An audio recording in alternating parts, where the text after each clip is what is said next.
Hello everyone. Tonight, we're going to travel across the vast expanse of the Pacific Ocean and discover different mysterious places or phenomena. So please, make yourself comfortable, let yourself go, and release the tension in your neck, your shoulders, your limbs, as you breathe normally. Let's begin with our first destination, Easter Island. Easter Island is a small triangular island in the South Pacific, and it has been inhabited for at least 800 years. We will come back to this, but we are going to begin our story 300 years ago, in 1722, when the first European expedition reached the island. A Dutch ship that arrived on an Easter Sunday, hence the name. Its local name is Rapa Nui, which is also the name of its inhabitants, the Rapa Nui, and their language. The Dutch spent about a week on the island, and at the time they estimated its population to around 2,000 to 3,000 people. They also noticed alignments of large and strange statues near the shores. Statues of tall faces showing their back to the sea and looking toward the inside of the island. At the time, in the 18th century, maps of the Pacific Ocean and its countless islands, separated by hundreds or sometimes thousands of miles of ocean, this was all being explored and mapped. So after a week or so, this Dutch expedition left, and for 50 more years, no other European ship visited Easter Island. Until 1770, when two Spanish ships reached the island and claimed it as a possession of Spain, which at the time still had a gigantic empire in the Americas that went from what would become the west coast of the United States all the way south to what is now Argentina and Chile. So Easter Island was claimed by Spain, but this ownership remained rather theoretical because the island was not occupied and it was too small and too remote for other nations to even care and recognize this claim. One thing we know about the island between these two visits, though, is that when the Spanish ships arrived in 1770, some of the statues on the shore that the Dutch had noticed in 1722, 50 years earlier, had now fallen down, suggesting that something may have gone wrong in between these two dates. Maybe a war, maybe a drop in population. The next visit was 4 years later, and this time it was the expedition of a famous British explorer, James Cook, famous in particular for his exploration voyages in the Pacific, including the first recorded European trip around New Zealand, the first to come into contact with the eastern coast of Australia, or the first to reach the Hawaiian Islands. So Cook also made a quick stop on Easter Island, and other expeditions after him, one French, one Russian. And we know from the records established by their crews that by the late 18th century and early 19th century, the state of the statues continued to deteriorate. They had now all fallen down. So something seems to have gone wrong along the 18th century on Easter Island, but no one really cared to investigate this because the island was very remote and very far from any strategic route. The closest continental shore was in Chile, but that was more than 2,000 miles to the east. A bit closer to Easter Island, but still fairly far, there was French Polynesia, 1,600 miles away. Actually, Easter Island is one of the most isolated pieces of land on Earth, if we consider the distance to other islands or continents. This could have made it a good port, a good stopover on a commercial route. But at the time, there was very little to no intercontinental traffic in the South Pacific. Ships sailed way north, and so this made the location of Easter Island rather irrelevant.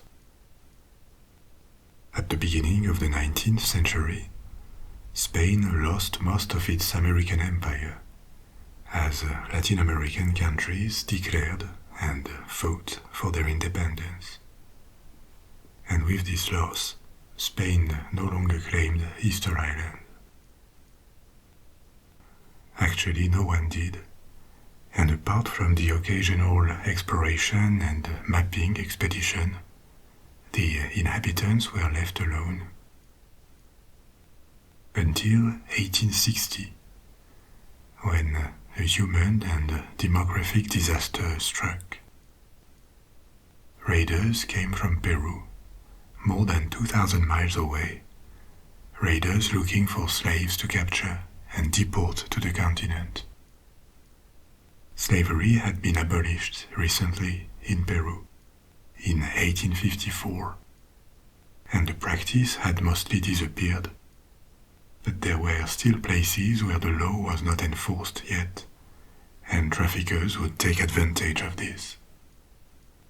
The deportation of Easter Island natives was discovered.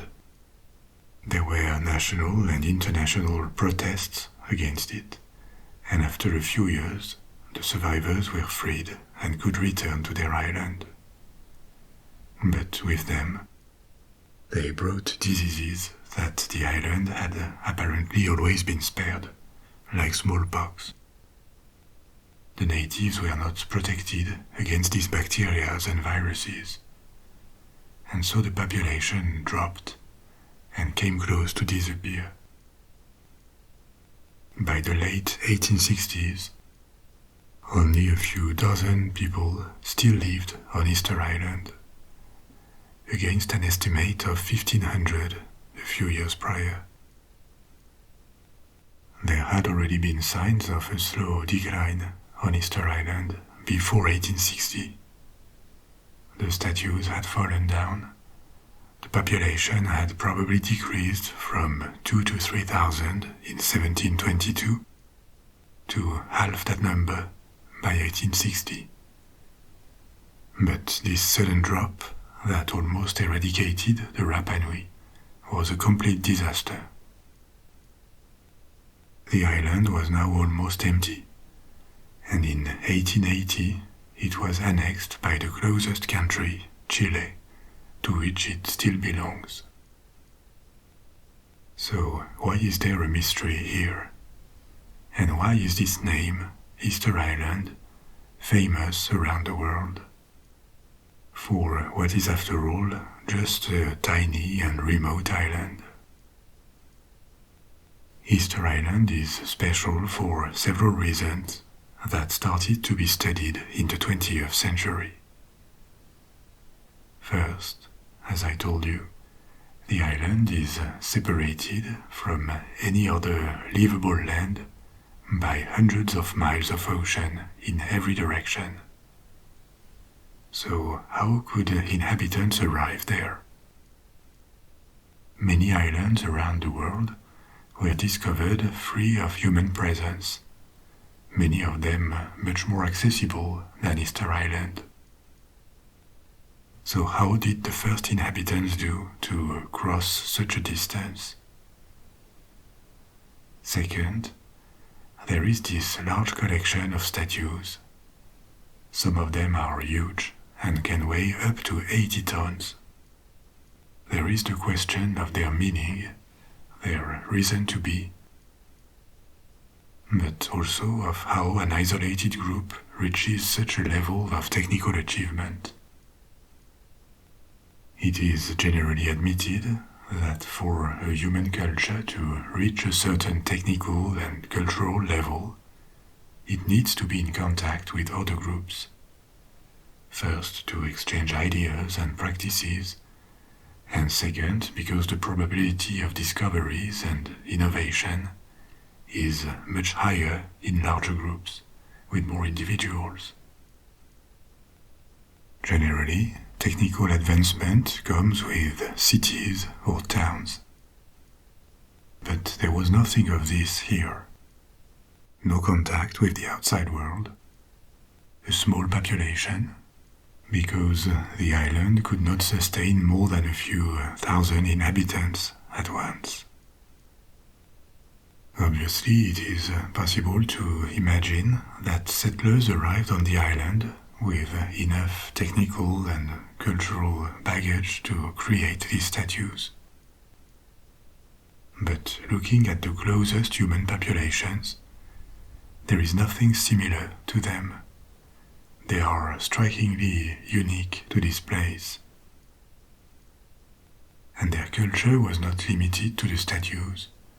They also had elaborated a system of glyphs, possibly a form of writing called rongo rongo, that has not been found in any other location. So what happened at Easter Island? How is it possible? This is the mystery. And the mystery of how these achievements were possible looks even thicker, considering that in the 19th century, when these expeditions to Easter Island multiplied, resources on the island were incredibly limited. There was not a single tree standing, and not a single spring of fresh water. The only reserves of water on the island were volcanic lakes. The island was formed by 3 volcanoes, which is why it has this triangular shape. And on top of these volcanoes, in their craters, lakes of rainwater had formed. So no metal, no wood, not much to work with for irrigation to practice agriculture, limited space and population. How was such a cultural and technical advancement possible? Where did the population come from? Did they arrive with an already advanced material culture? Or was Easter Island very different centuries ago? Or was it possibly the last remain of a larger island, a larger culture, even a larger continent that would have been submerged? These are some of the questions that scientists and archaeologists started to study in the 20th century. These mysteries are also the reason why various myths and legends developed around Easter Island. The most famous is related to a supposedly lost continent, Mu, M-U. This mythical continent was first mentioned in the 19th century. It is not that old. And it seems it was invented by an American antiquarian, Augustus Le Plongeon. He was specialized in Mesoamerican cultures, especially from the Yucatan, the heart of Maya culture. He was in contact with a lot of Maya antiques and documents. This is real, and from there he elaborated a number of claims. These claims were never, and still are not, taken seriously by scholars, because they are unsubstantiated and they sound quite hard to believe. So he claimed that he had translated the first copies of the Popol Vuh. a text recounting the history and mythology of the Quiche, a group of peoples that belong to the broader Maya culture.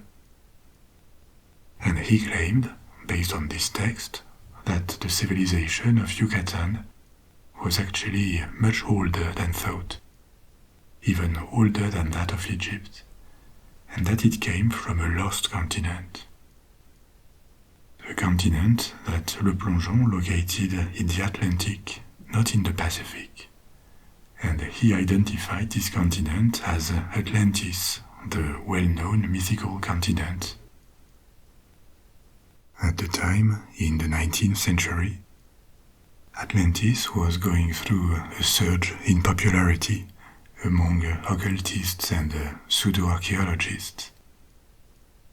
But he didn't call this continent Atlantis, he called it Mu, and he got this name from a French ethnographer and archaeologist who had translated other Maya texts, and noticed that this text spoke of a land he called Mu, that would have been submerged by a catastrophe. Le Plongeon went on to imagine that Mu, or Atlantis, would have been somewhere in the middle of the Atlantic. Thousands of years ago, refugees escaped to the east. They would have settled in North Africa, becoming the ancestors of the Egyptians, and to the west, populating America, north and south, and they would have founded the Maya civilization. Few people took that seriously in the 19th century, and even less today, because nothing proves these affirmations, and records actually show that they are not serious. Archaeological remains, texts, linguistics, DNA study, cultural comparison, geology, because now we know what the bottom of the Atlantic looks like. All of these disciplines indicate that there was never a continent in the middle of the Atlantic Ocean, and that ancient American, African, and European cultures could not come from there. They had other origins that are not always perfectly known. There are still question marks, but these origins are identified at least. Still, the name Mu, or Land of Mu, had been put out there, and in the following decades, other authors popularized it further, and moved it from the Atlantic to the Pacific Ocean. The most notable of these authors was a British writer and inventor called James Churchward.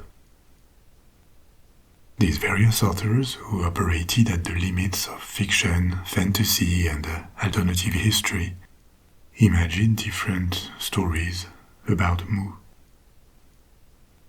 The one Churchward came up with was that the continent of Mu was once the home of an advanced civilization, and even an advanced race of humans, that would have flourished 50,000 to 12,000 years ago. That is to say, long before the earliest known civilizations. To sustain his theory of a lost continent in the Pacific, he gave a lot of coincidences, some real, and many other invented. For example, that visual motifs or similar sounding words could be repeated between different cultures.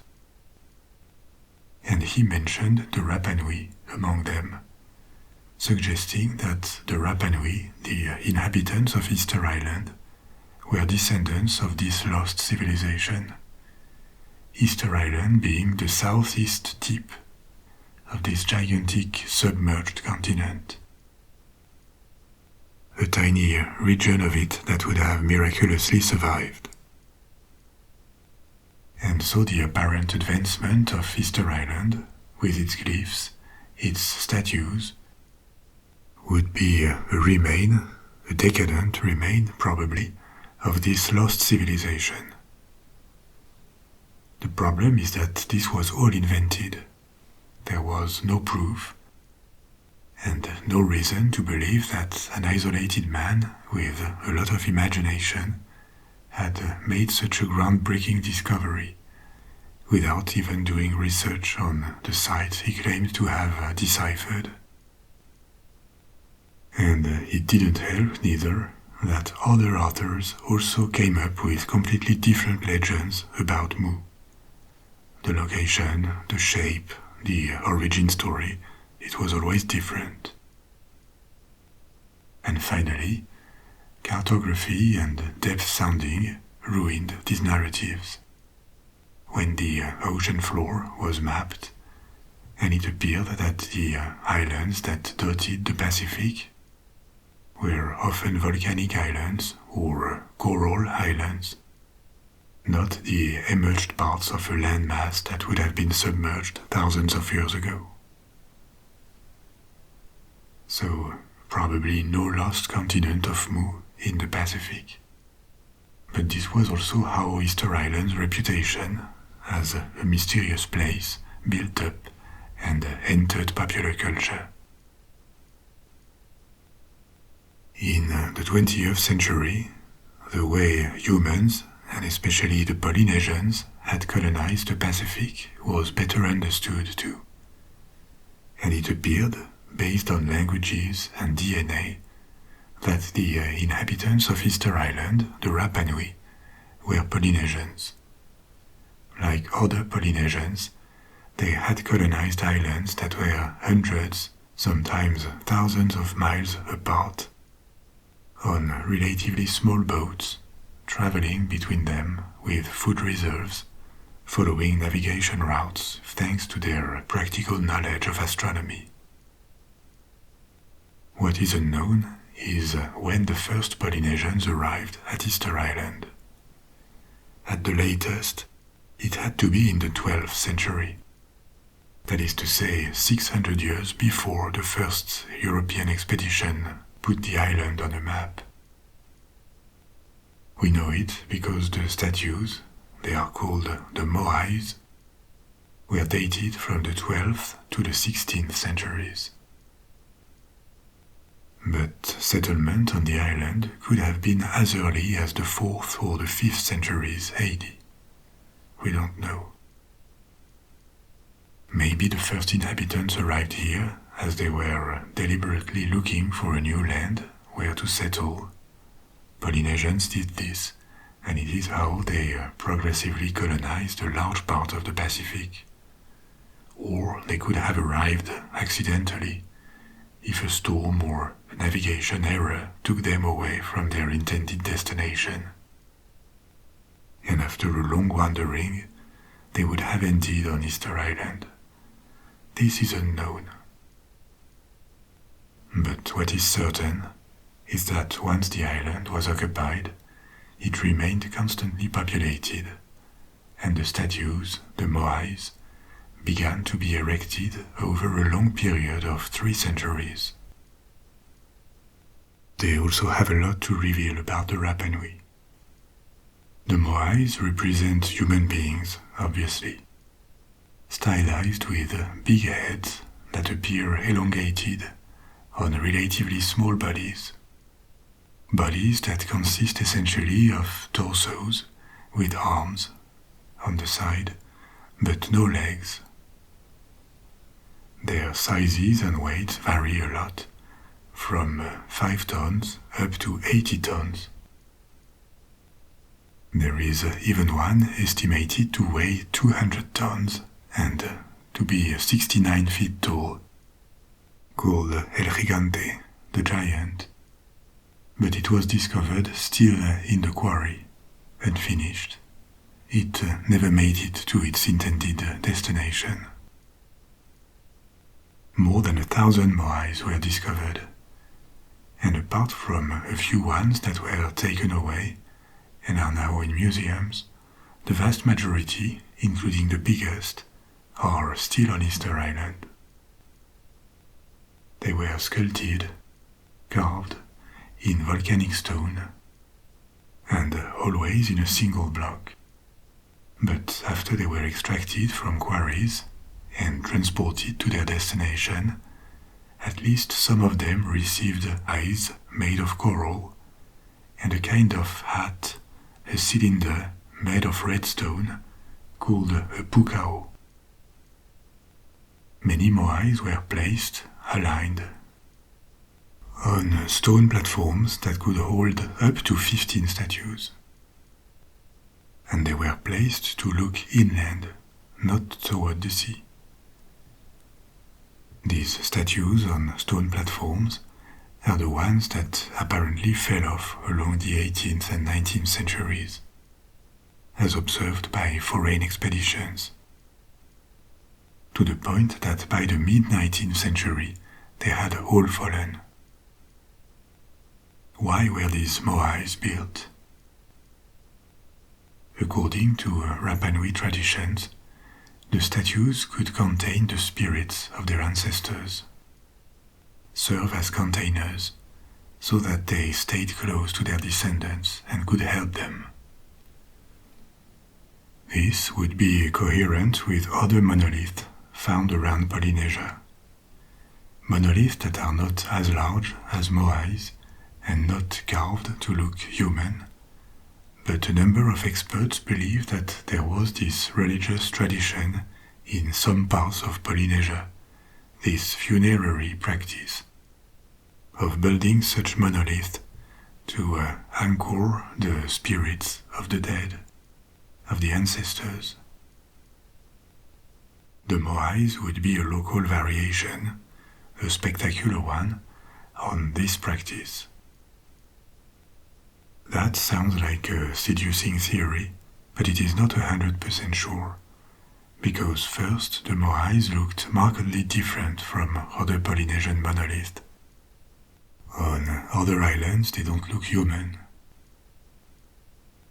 And second, because modern Rapa Nui stories or traditions cannot be taken literally.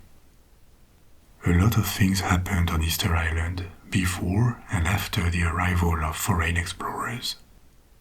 We know that the population declined, dramatically so in the 1860s, when many inhabitants were deported. But there had already been a slower decline before that, a demographic decline, and also a cultural or material one. Because the last moais were erected in the 1500s, 200 years before the first European expedition arrived.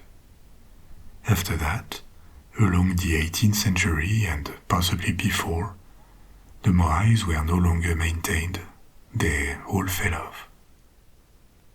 Was it due to a lack of resources, in time or in energy, to restore them or maintain them? Or was it because the belief system that justified their creation changed? Or was interrupted somehow? Or maybe because of conflicts? What if the moais were intentionally toppled? We don't know. But it is possible that the intentions or the beliefs of the creators of the moais were forgotten at some point, and that they took their secret with them, and that later ulterior generations of Rapa Nui made another interpretation of this heritage. In any case, a form of decline happened on Easter Island. In the 19th century, obviously due to foreign interference, but it had started before. So, what happened? Here again, we have various possibilities. The first one appears in the oral tradition of the island, under the form of tales about the past. They speak of a time, long ago, when there were two populations coexisting on the island. One called the Long Ears, that would have been dominant, and a second one called the Short Ears. What is unclear is whether these two populations were two different peoples, with the Rapa Nui being the Short Ears, the dominated people, or if these were more like social classes, and they were all Rapa Nui. But the legend says that the short ears were forced by the long ears to serve them, including to build the moais for them. If there is some truth to it, it could suggest that at least at some point there were different factions on the island and conflicts between them, or that foreigners arrived and subdued the Rapa Nui. Some have suggested that in that case the long ears could have come from South America, and that's not technically impossible, but it sounds implausible, because the distance is huge, more than 2,000 miles of ocean without any stop in between. The pre-Columbians in South America are not known to have ever gone very far on the Pacific Ocean, and also there is zero archaeological proof of this. This is why the scientific community tends to reject this possibility of several peoples living on the island, and consider that these tales are either not historically reliable, or that the different factions they speak of are more social classes or rival groups, tribes, rather than different peoples. But what seems true, speaking of conflicts, is that the population of Easter Island, even when it comprised 2,000 or 3,000 individuals at the beginning of the 18th century, was not unified.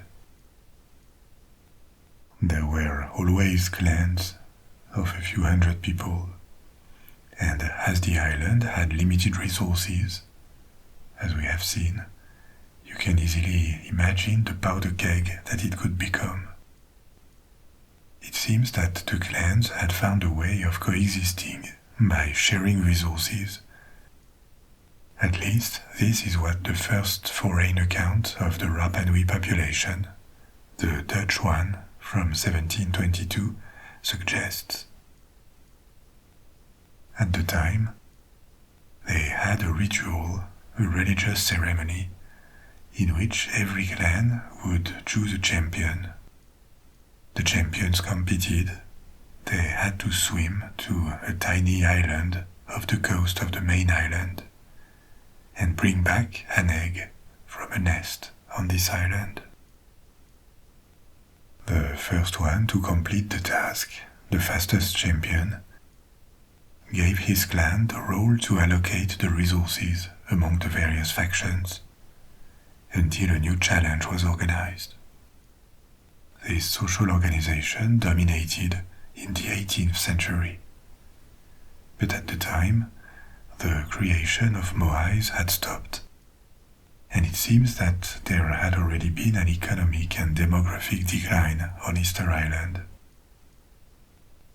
This led experts to believe that maybe there was a different kind of society when the moais were built, and that a revolution or a quick and drastic change happened at some point, because it is hard to explain why the production of moais could be suddenly interrupted if there was not a broader change.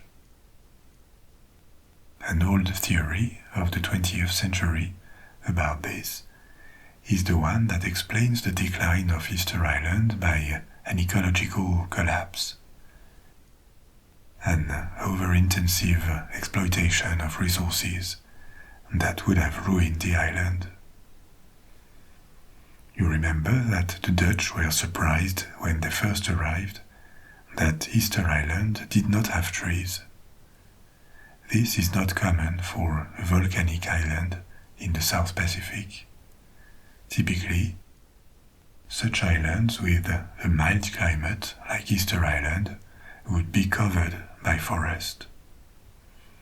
And it is very likely that at some point there was wood, a lot of wood, on the island, because the moais had to be moved and lifted, and the only possibility to move around such big blocks of rock is to use logs to make them roll, or sledges, but in any case it takes wood. Hence the idea, the theory, that the making of the moais and other human activity for generations would have completely exhausted the island's wood resources, until the very last tree was cut off, and that would explain why the Rapa Nui stopped making moais, and also the poverty of the population. No wood means no rafts to go fishing, no or limited fuel to burn to make crafts or cook food. The inhabitants lived essentially on fishing and hunting birds or gathering their eggs and seashells when the island was discovered. So, did the Rapa Nui self-destroy by exhausting their natural resources to a point of no return?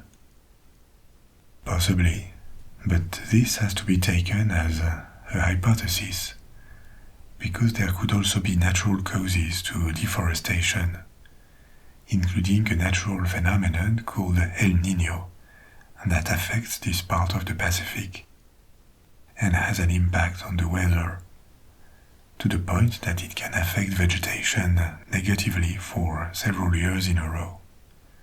It could have contributed to this decline. Another possible explanation is internal conflicts, wars between factions, that would have accelerated deforestation to make weapons, to build walls, or because each side was maybe trying to destroy the other side's resources.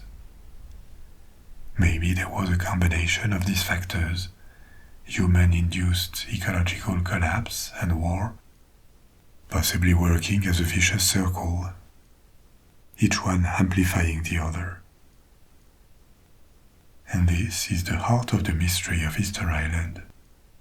Somehow, in this isolated and remote part of the world, a human society of a few hundreds or a few thousand souls went through a process of decline, either because of self-destruction, or the setback was due to external factors like the climate, and they had to find a precarious new balance on an island that was now devoid of resources, especially with no wood left.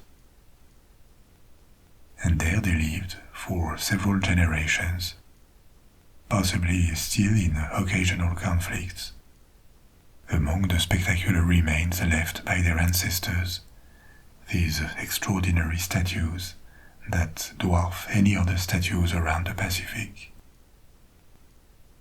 We don't exactly know what happened, but a mysterious tragedy took place on Easter Island, either under the form of a sudden collapse between the 16th and the 18th centuries, or a long decline.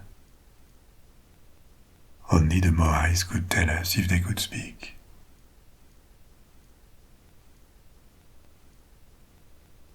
We are not done yet. We have other mysteries to discover.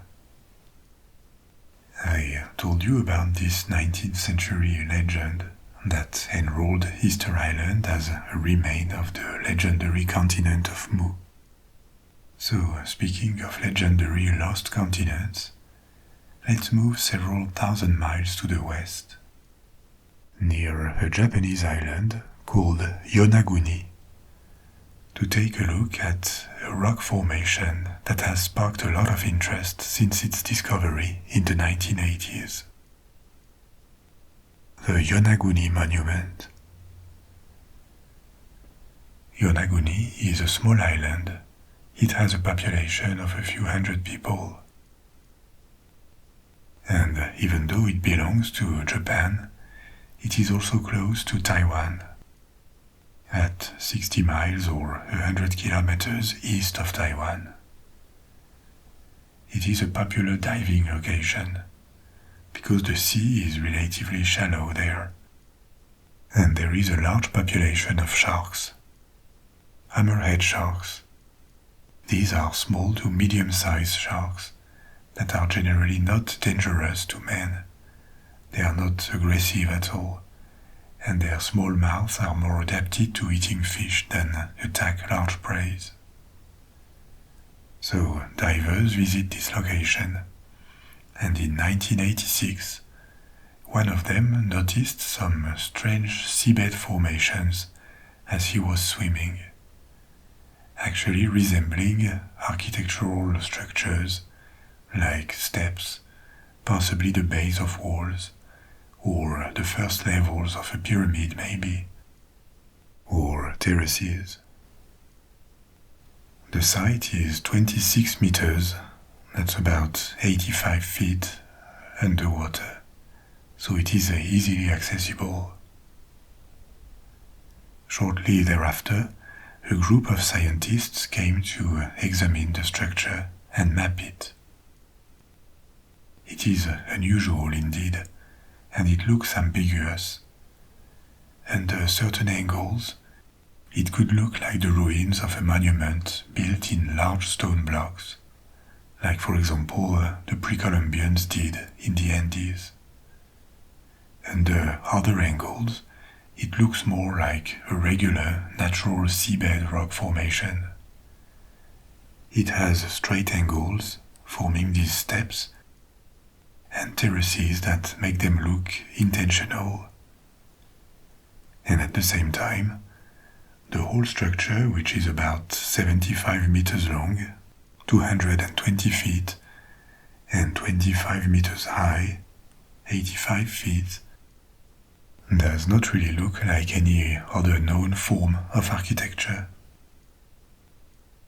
Some of the steps are small and others enormous. There is no symmetry anywhere, no apparent purpose to the structure if it was artificial. And it is not made of free blocks arranged or piled up intentionally. The few blocks the structure is made of are connected to the rest of the seabed.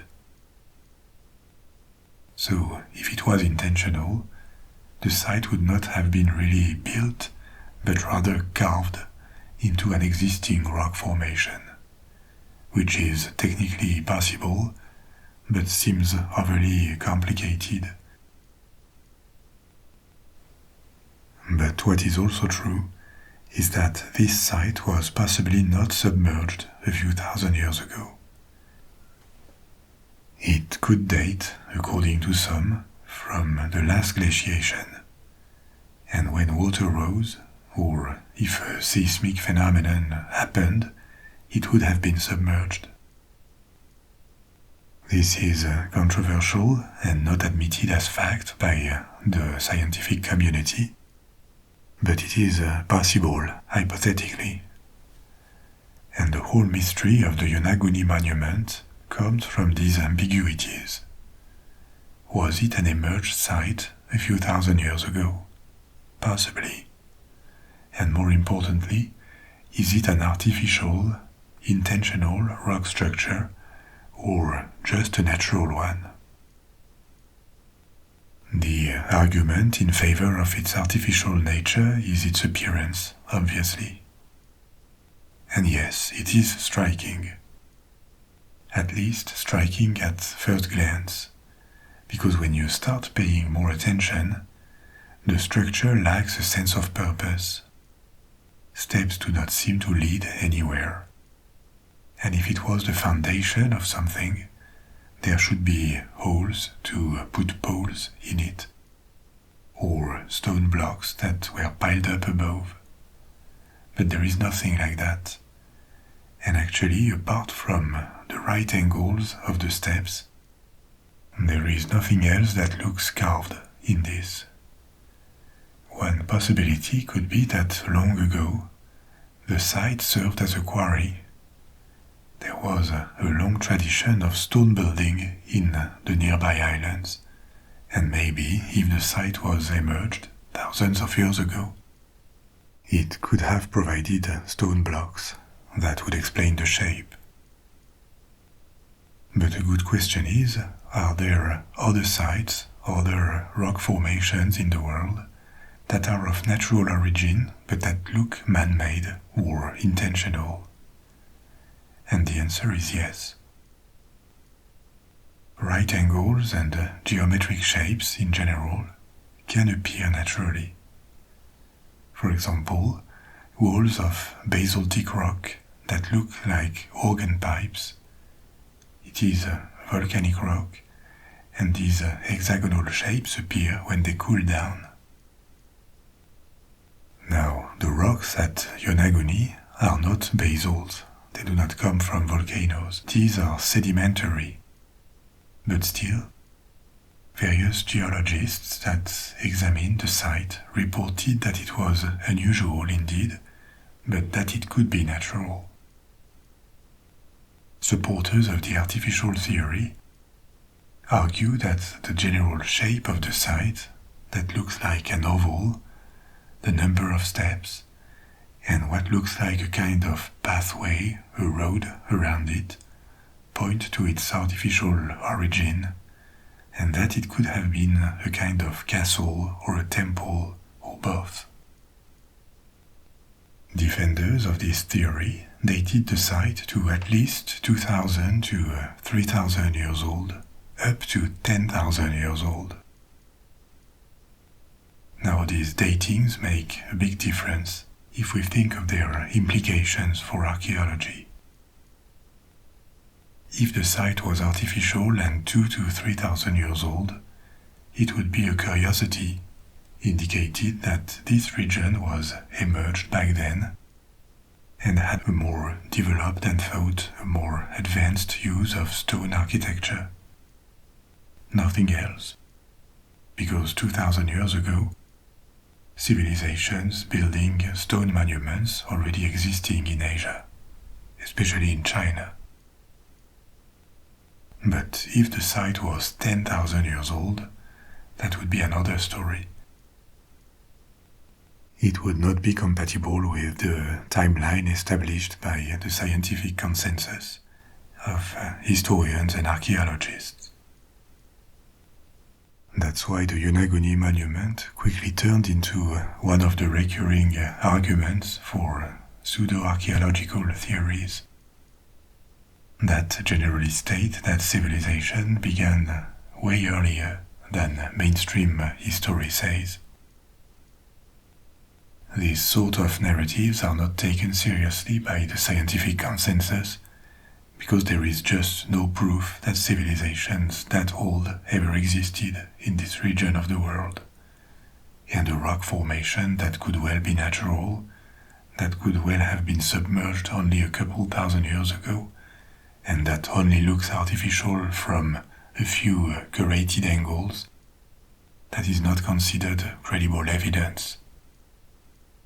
Actually, if you Google Yonaguni Monument and look at images, half of them on the internet are artist views or AI-generated pictures that do not represent the actual rock formation, but instead submerged pyramids or fortresses.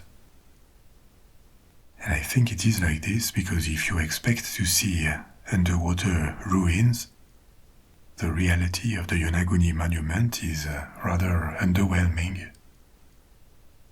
The actual site looks rather chaotic. It could have been man-made. There is no proof that it was not. But it takes a stretch of imagination to see a temple or to see a castle in there. Still, the monument is at least a geological curiosity, and it raises questions about human civilization in Asia that still deserve to be at least studied.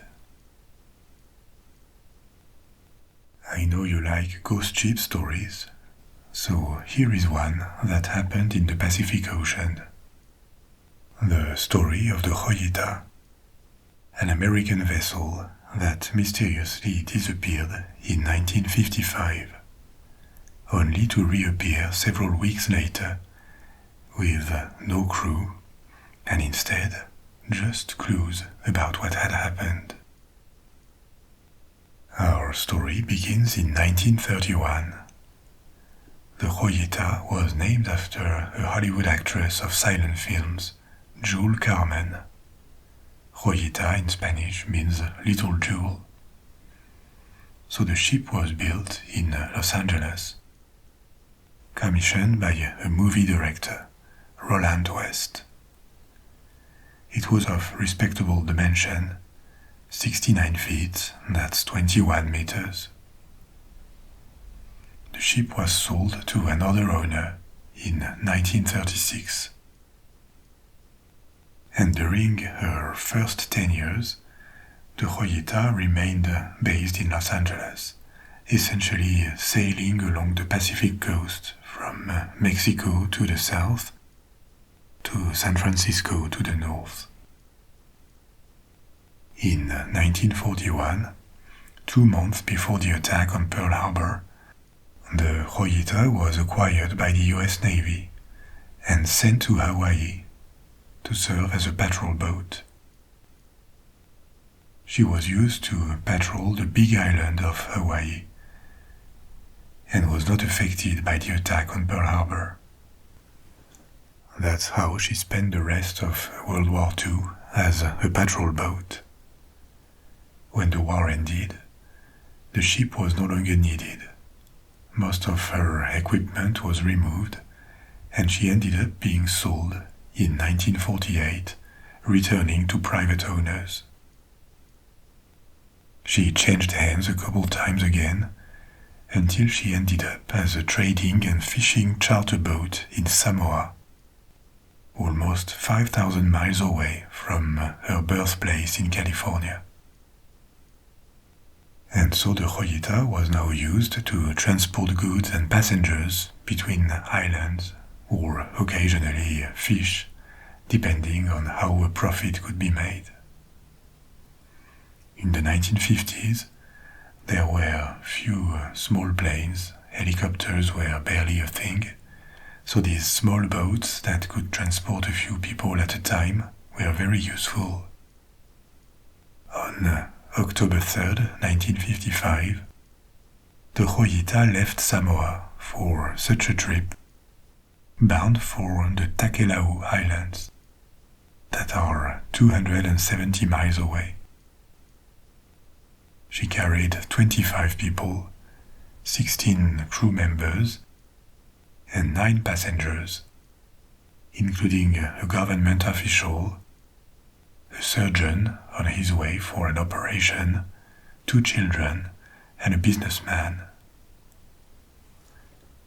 She also left Samoa with a cargo, timber, medical supplies, various foodstuff.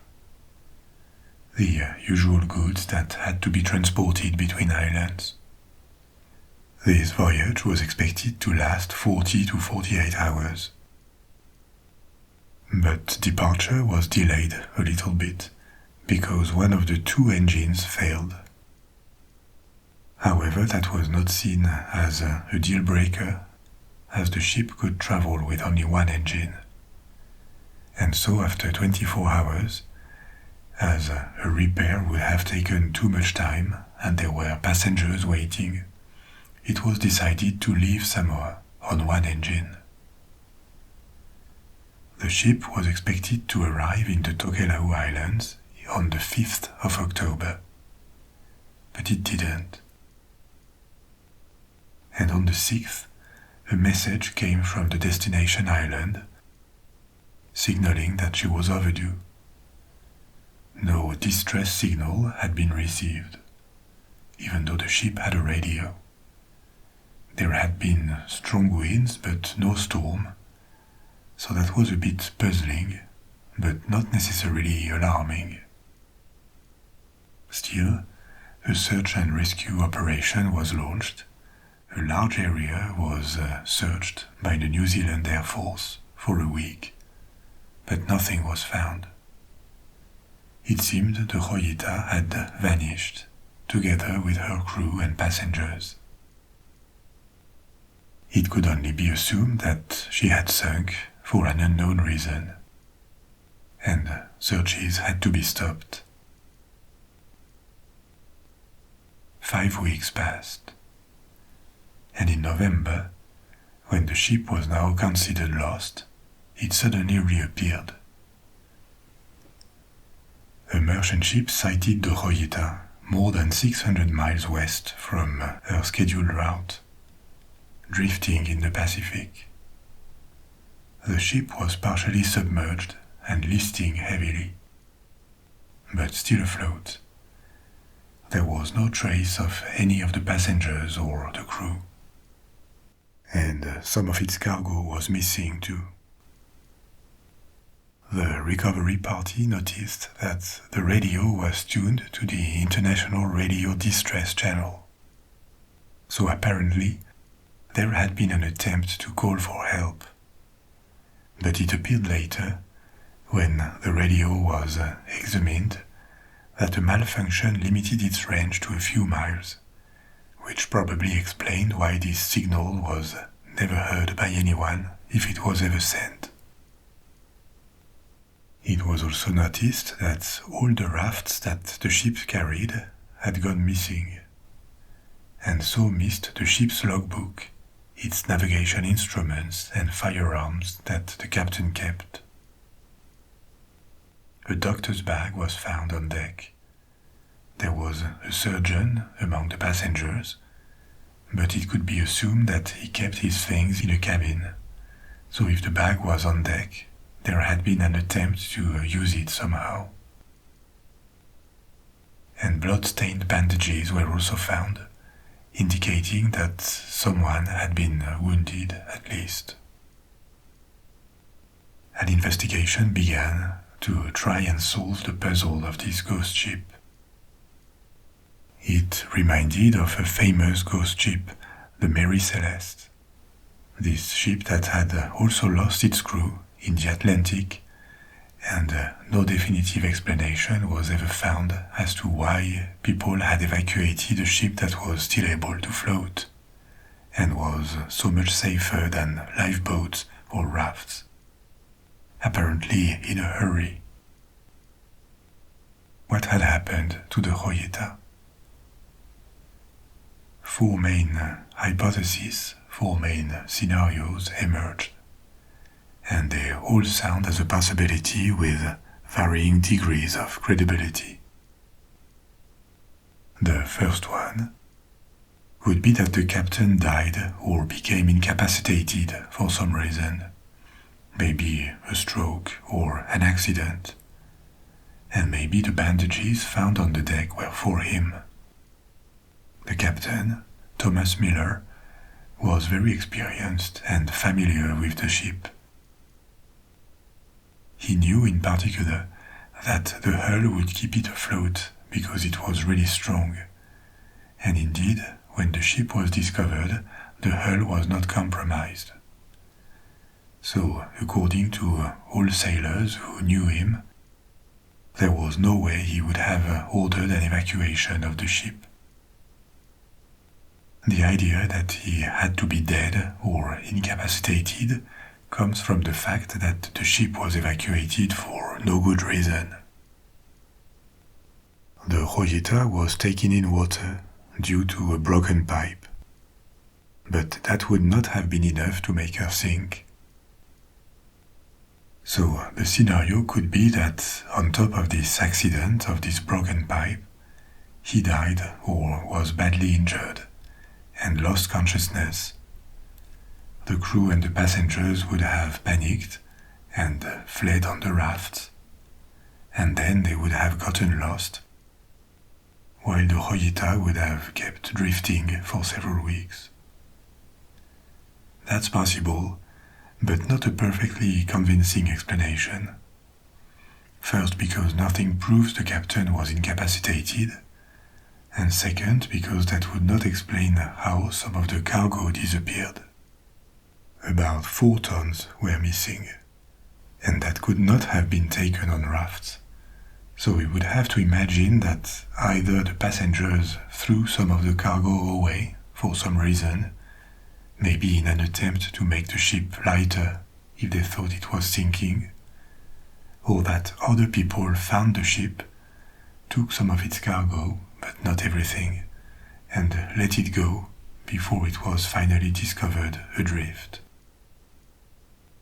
These things are possible, technically, but that's a lot of speculation and unprovable steps, hypotheses, to make the scenario work with the known material elements. So, hypothesis number 2, it could have been an insurance fraud organized by the captain. This was mentioned at the time as a possibility because the captain had amassed large debts, but it was never seen as a very credible option. First because killing 25 people and organizing your own disappearance looks a bit over the top for a fraud that could also be organized just by scuttling the ship when there is no one on board in a port. And also the captain or his body never reappeared, so probably not insurance fraud. Hypothesis number 3 would be the possibility of a mutiny of the crew that would have turned for the worst. According to witnesses, there would have been some animosity between Captain Miller and his second in command. But what could have triggered a fight and a mutiny could be these technical problems, the beginning of a flood on board. As I told you, observing the ship's equipment, it appeared that the cooling pipe had broken. And this is how water had started flooding the Joyita. Not enough to make her sink, as we saw, but that was still concerning. The pumps to evacuate this water would have malfunctioned, and the crew would have demanded the ship return to its port of origin. But the captain would have ordered to go on, leading to a revolt on board, a fight, and finally, with the captain no longer in charge, an evacuation. Now, the other members of the crew were not stupid. They may not have known the ship as well as Captain Miller, but it still seems unlikely that they would have abandoned the Joyita to try their luck on tiny rafts in the middle of the ocean. What could explain the evacuation in that case could be that they sighted an island or a reef and tried to reach it. But due to the strong winds, the rafts would have been carried away, and the Joyita would have been left drifting with no one on board.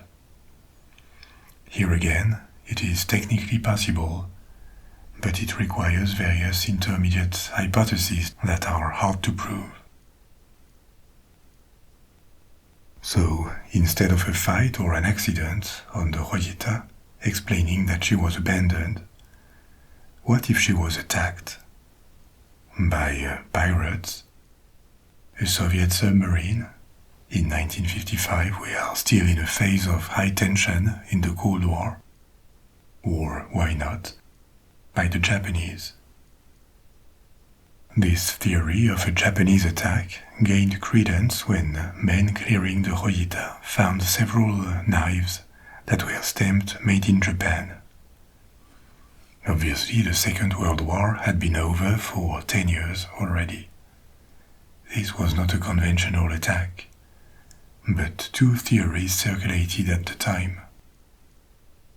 The first was that the Joyita had passed near Japanese fishing boats and had seen something that the Japanese did not want to be seen, whatever that meant.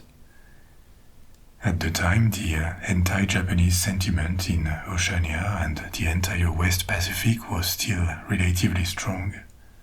The memory of the war was fresh.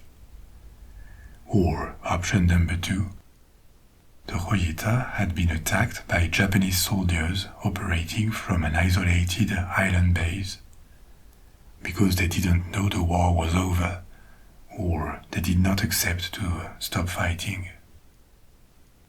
It is true that this situation happened on islands occupied by the Japanese in the Pacific. Sometimes garrisons or isolated soldiers discovered months or years after the fact that the war was over, because they had lost contact with the outside world. So it is not completely unthinkable.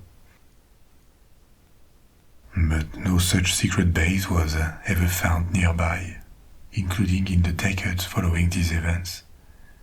And why would they have left the ship escape with its precious cargo and equipment?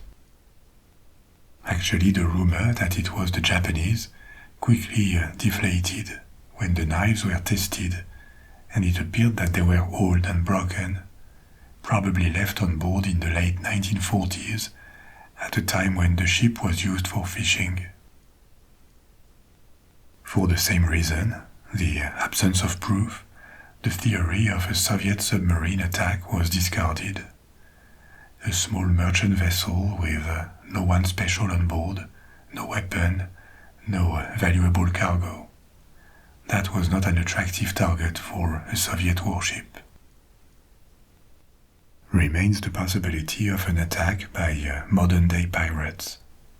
But here again, the absence of pirate activity of that kind before and after, and the fact that only some of the things on board were taken away, makes this hypothesis little credible. And on this series of observations and hypotheses, the investigation was closed, leaving the Joyita and its mystery unsolved. There are several possibilities, none of which is completely satisfactory, like for the Mary Celeste in the Atlantic. We have reached the end of our exploration journey for tonight. There are still other mysterious events and places around the Pacific Ocean. So maybe we will return one day in the next episode. You can now let go and fall asleep, or pick another story from my library. I'll be back soon with a new one. And in the meantime, sleep well, sweet dreams, au revoir.